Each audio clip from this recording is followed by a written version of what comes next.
When a cheating scandal is uncovered by the association behind the stick tests, a group of students is called to testify about their marvelous grades. The first one is Lynn, the top student in her class and winner of lots of math competitions. Her mother left a few years ago after the divorce, and now it's just her and her dad, who has a small teacher salary. Her story begins when her dad tries to enroll her in a prestigious school, although she doesn't want to study there because the enrollment fee and the other expenses will cost them a lot of money, and she doesn't want to cause trouble for her dad like that. Lynn demonstrates she can do all the math for the expenses in her head, and the principal is so impressed that she offers her a scholarship, which Lynn happily accepts. Later, while she's taking photos for her ID, she meets Grace, a friendly and rich girl who is more interested in becoming an actress than studying and doesn't mind Lynn being an awkward nerd. The two immediately hit it off and become good friends. Grace's grades have been passable until one day the school announces a new rule: the general average must be around 3.2. Desperate not to fail school and disappoint her parents, Grace asks Lynn to be her tutor, who accepts after some hesitation. On the day of the exam, Lynn tries to be encouraging by pointing out these are the exercises they've practiced, but Grace is still completely lost. Lynn flies through her test, answering everything easily, but she can't stop worrying about Grace. If Grace fails, Lynn will lose the company of the first friend she ever had. At that moment she decides to help her, so she writes the correct answers on an eraser, takes off her shoe, and drops the eraser in it. Then she kicks the shoe back to Grace, who sends her own shoe back. Unfortunately she kicks it too hard and it ends up in the middle of the classroom, but thankfully Lynn quickly solves the problem by standing up and stepping on the shoe as she goes to hand in her finished test. Grace uses the eraser and successfully passes the test with a 3.87 GPA. To celebrate, Grace invites Lynn to hang out at her pool, where they're joined by Grace's boyfriend Pat, who is also rich. Grace tells him about their little trick during the test, and Pat sees an opportunity. He offers Lynn a huge amount of money to help him and his friends cheat on all their exams. At first Lynn says no, pointing out she doesn't need it, but Pat then reveals that even with a scholarship her father is still paying admin fees. When Lynn goes home, she searches her father's desk and finds the paperwork confirming Pat's information. Her dad's paying lots of money with his small teacher salary, which makes Lynn cry. Later, while she's practicing on the piano, she asks her dad why he sent her to the fancy school. Her father says he wants her to have better opportunities and maybe even study abroad, ignoring Lynn when she says she was happier in her previous school. After dad goes to bed, Lynn keeps practicing on the piano, and she realizes her fingers make for great signaling while they play. The next day, Lynn accepts the job and teaches the group how they'll get their answers. Since the test is multiple choice, she assigns each letter to a hand pattern, and the students just have to memorize which one is which. This way they can also disguise their practicing as piano lessons, keeping the money legal and giving them an alibi for the investigation later. From then on, the group begins cheating on every exam, and the trick is a success. Lynn moves her hand on the desk, which looks completely innocent, and the others only have to watch. Teachers don't suspect anything, and everyone passes their exams with great grades. The business soon expands and each day more and more students are willing to pay for the answers. Lynn uses this money to help around the house and buys her father a nice new shirt. Everyone may have passing grades now, but Lynn is still the best in her class, and the second best is Bank, a real genius like her that doesn't know anything about the cheating business. Just like Lynn, he doesn't have much money. He's in this school thanks to a scholarship. His mother has to pay for his admin fees with a shabby laundromat salary. His memory is outstanding, as proven by the way he can quickly recite pi, but he has no tolerance for cheating.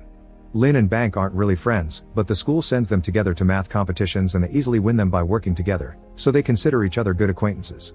After winning first place in Teen Genius, they are called by the principal who informs them that there is a scholarship abroad that they can apply for. However, there is only one slot, meaning they'll be rivals from now on.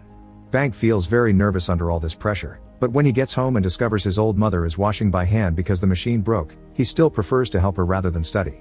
One day, Bank is approached by classmate Tong, who wants to pay Bank for his help during the exam because the piano code is too hard for him. However, Bank turns him down, not wanting dirty money. During the exam, Lynn continues to use her hand signals as usual, but since Tong didn't memorize them, he keeps trying to peep at Lynn's paper. Suspecting Tong would try to cheat, Bank is keeping an eye on him and notices his peeping. When he finishes his own exam, Bank stands up and pretends to trip next to Lynn's desk, showing her a note saying Tong is trying to cheat, and Lynn pretends to be grateful about it. Then Bank hands in his test and tells the teacher about Tong before leaving. However, the teacher doesn't care about the warning, because the test is separated into set A and set B, so cheating is impossible. When Lynn and her paying friends realize this, they panic and smoothly use hand gestures to indicate who is which set.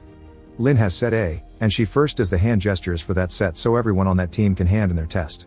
While that group is surrounding the teacher, Lynn exchanges her paper with Tong, who is set B. Then she hurries to finish all the exercises and gestures the answers to the B group. The time is running out and the teacher comes to collect the papers when they ignore him, But luckily they manage to fill in the answers right before he reaches their desks. After the test is over, everyone thinks they're safe, but Lin and Tong are suddenly called to the principal's office because Bank has told her about Tong. They tried to deny any cheating, but when they check the papers, the principal discovers Lin's and Tong's are mixed. Lin's father is called for a special meeting and the principal announces that since this is only the first time and she's a good student, Lin won't be expelled, instead she'll lose her scholarship. Lin calls the principal out, saying that getting admin fees out of her father when she's supposed to have a scholarship is also cheating. The school is using other people's studies to make money, just like her. Furious, the principal revokes her chance to apply for an international scholarship at university level, so now Bank doesn't have a rival any longer. However, Bank feels terrible because he feels like he got it unfairly. When they get home, Lin's dad scolds her for what she did, showing how disappointed he is by refusing to wear the shirt she got him anymore. Meanwhile, Grace goes to Pat's home to have dinner with his parents.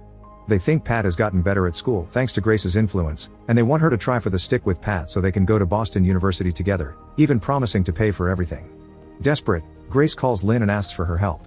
At first Lin doesn't want to risk her reputation again, but this time Grace appeals to their friendship and promises a pay much larger than before. Lin accepts, but as she leaves the building reading all the test rules, she realizes there's nothing she can do to cheat the system. She begins writing a note with an apology, but at that moment, she hears a man talking to someone in another country, and she notices all the clocks with different time zones on the wall. This gives her the perfect idea. The next day, Lin tells Grace and Pat about her plan. They're going to take advantage of time zones. Since the exam is the same all over the world, she'll take the test in Australia 4 hours earlier, then she can pass the answers back to Thailand and sell them to whoever wants to take the test. Now Grace and Pat's part will be to find more clients to pay for all the expenses. This way Lin can also go to Boston University. To get the answers out though, Lin will have to memorize them. She usually can memorize so much if she has enough time, but since after finishing the test she'll only have a few minutes left, she'll only be able to memorize half the test. The only person capable of memorizing the other half would be Bank, but they know better than to ask him since he hates cheating. The night before the scholarship test, Bank is on his scooter doing the laundromat's clothing deliveries. When he gets home, he's cornered by two thugs that accuse him of having scratched their car with his scooter and proceeds to beat him up too, then they throw his unconscious body in a landfill. When Bank wakes up the next morning, he's devastated to realize he's missed the chance to take the exam. Later at school, Lin hears about what happened and visits Bank to ask him to join them, promising good pay.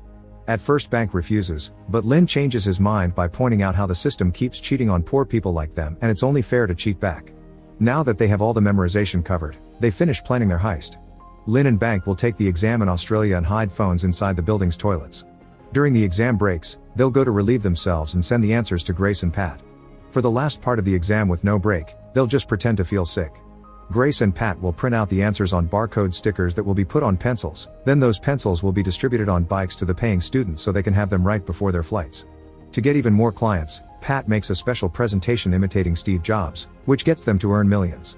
With her editing skills, Grace makes fake paperwork and Lin convinces her dad to sign them by saying it's to participate in the Australian branch of Teen Genius. Now she can fly without an adult. Lin and Bank spend the following days doing practice exams and running to a bathroom to text the answers to train their memory. The day before the exam, the group practices their crocodile tears and their alibis in case they get caught. When it's Pat's turn, he mentions in his story that he doesn't know Bank, calling him a loser that woke up in a landfill. Bank gets furious and jumps on Pat to beat him up, but the girls quickly pull them apart as Bank explains he never told anyone about the landfill. This means Pat paid those thugs and made Bank miss the test on purpose so he could help them instead. Bank quits the plan and leaves the building, but when he's on the street, he sees a laundromat ad and wonders if he can really have that life forever. Meanwhile Lin is also disgusted by what happened and quits too. Grace swears she didn't know about it and asks Lin to at least not be mad at her because she treasures their friendship. Afterward Lin goes looking for Bank, who has decided to rejoin the group because if he got beaten up and lost his chance, then he at least wants to be paid for it. Lin doesn't want to help, but Bank changes her mind by pointing out it's her fault he's in this mess so she should take responsibility and fix it. A few hours later, Lin and Bank fly to Sydney. They're awkward and silent the whole trip, but when they get there, they reconcile and take a selfie together. The morning of the test, they hide the phones in the bathrooms and then go to the classroom, where they quickly complete the first part of the test with no issues. This gives them enough time to memorize the answers. Once the time for the first break arrives, Lin and Bank run to the bathrooms and type their answers. However, before sending his, Bank asks for more money. Pat hates him for it and at first refuses, but since Bank points out he wants compensation for being beaten up, Pat sends him half the money and promises to pay the other half after the test. Bank takes it and finally sends his answers. A few minutes later, Lin and Bank return to the classroom and work on the second half of the test quickly as well. However, during the second break, they start to get in trouble. Bank gets to his stall fast, but it takes him a moment to remember all the answers. He does manage to send them, but the inspecting officer comes to knock on his door after noticing Bank is taking too long in there. Bank panics and accidentally breaks the toilet lid. He also tries to flush the phone down the toilet and fails, so he gets caught. Meanwhile, Lynn has to wait in line before she gets access to her stall. She manages to send all the answers, but she's also suspected of taking too long. Luckily she thinks of hiding her phone in her shoes and escapes the bathroom safely. However, outside she discovers Bank being scolded and that all the students are being searched, so she hides the phone in the water cooler before returning to the classroom. Unfortunately, Bank doesn't return and Lynn has to do the last part alone. For a moment she thinks she can't memorize this much, but her hand begins to move unconsciously, and she realizes she can do this if she memorizes it like a music sheet.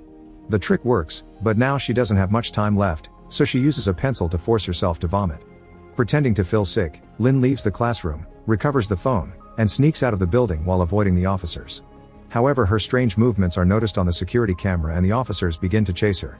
Lynn runs down the subway station while typing the answers, but someone bumps into her and steps on her phone. The screen is broken and Lynn thinks she can't finish her job, but after lots of pressing, she manages to send all the answers. This delay causes her to miss the train and the officer catches her, asking her to come with him for questioning. On their way out, Lynn slips the phone in a random person's bag. While Pat and Grace are printing the answers, Lynn's dad shows up. He's worried because Lynn won't answer the phone, and he found this address on the paperwork he signed. He wants to know what's going on, so Pat and Grace make up a story about Lynn and Bank being a couple. Supposedly they went on a trip together and Lynn lied to her dad because she thought he wouldn't approve. Satisfied with this answer, the man leaves, and the duo can finish the stickers just in time to send all the pencils to the students. Back to Lynn, she's called to interrogation and finds Bank giving his story. He makes a sign telling her not to get involved because he's lying to cover everyone, so with tears in her eyes, Lynn deletes the picture they took together. When Lynn goes home, Grace and Pat are waiting for her to invite her to a party to celebrate their success. However, Lynn turns them down. She feels horrible because her scores were cancelled and Bank got suspended, so she refuses to help the couple any longer, pointing out that university exams aren't multiple choice anyway. Then she calls her dad to pick her up, and when he asks about her boyfriend, Lynn has a breakdown and confesses everything to him. This gets her expelled from school. Later, Lynn leaves the group chat, ignoring Grace's pleas for her to join the party. Now she lost a friend and the victory doesn't feel so good anymore. When Lynn tries to apply to a local university to study education, the officer reminds her that a teacher has to impart good morals too, which makes Lynn feel even guiltier. After the interview is over, Lynn is surprised to get a text from Bank, asking her to come over. When she arrives at his home, she notices he's been using the money to greatly improve the equipment of the laundromat. Bank explains he wants to make more money helping other students with their tests, and this time it'll be safer with a wider client base. When Lynn refuses, Bank threatens her to expose the whole affair. However, Lynn tells him she's already made her choice. Sometime later, Lynn goes to see the stick organization, and with her father's encouragement in mind, she confesses the whole thing. Make sure to subscribe and turn on notifications so you can watch more videos like this. Thanks for watching.